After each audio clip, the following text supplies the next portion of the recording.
Okay, I just listened to the Jason Calacanis's podcast. He talked about a lot of amazing things. I'm just going to try to regurgitate all I can here. Now, what really stood out to me is, well, a lot stood out, but the Uber X has come out, has an API, and it sounds like he made it sound like the owner just pretty much showed as an example that the taxi cab system could be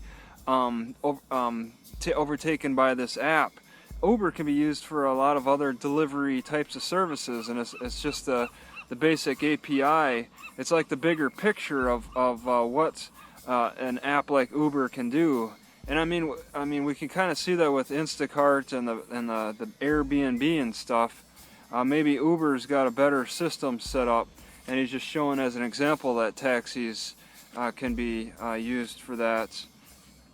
And then he brought up how 3D printing is really becoming more mainstream. He mentioned how Disney Channel is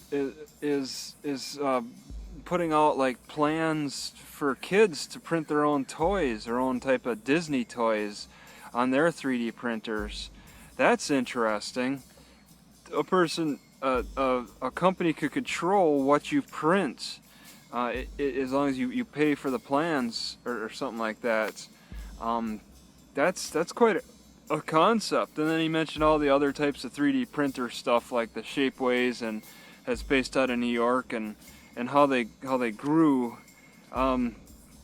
He mentioned how everybody needs an education and all that, pay the teachers, and where do we get the money but pull it from the rich people because they make too much and stuff. I guess he had the original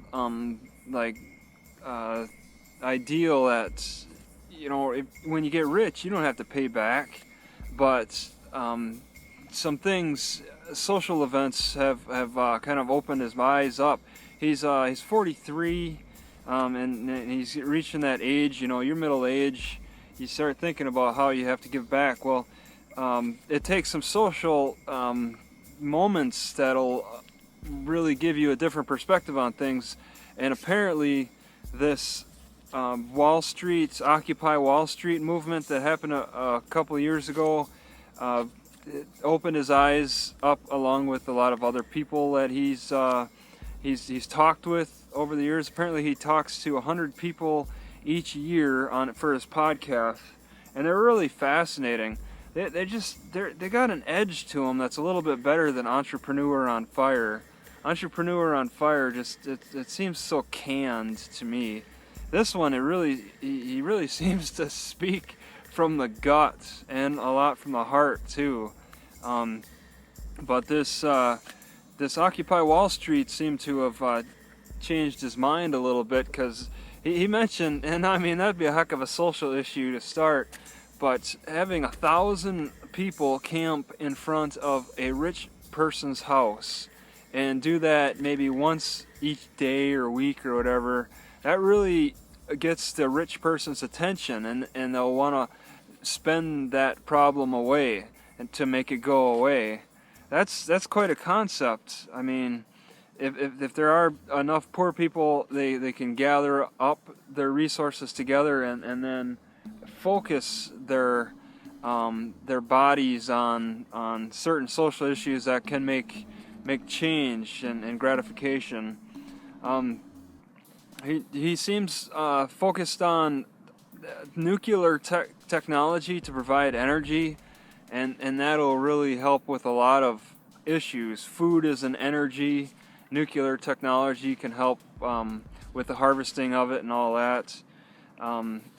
A lot of issues that he's not concerned about. I mean, these are like unknowns that need a lot of time to play out, like global warming. That still needs a lot of time to play out. I forgot all the other things he wasn't too concerned about, but he's an angel investor, and he talked about how he would just he's not a venture capitalist. There's a difference between being a venture capitalist and an angel investor. Venture capitalists need a lot of meetings and detail and stuff. An angel investor will just believe in you, look in your eyes, and believe in you. I thought that was interesting.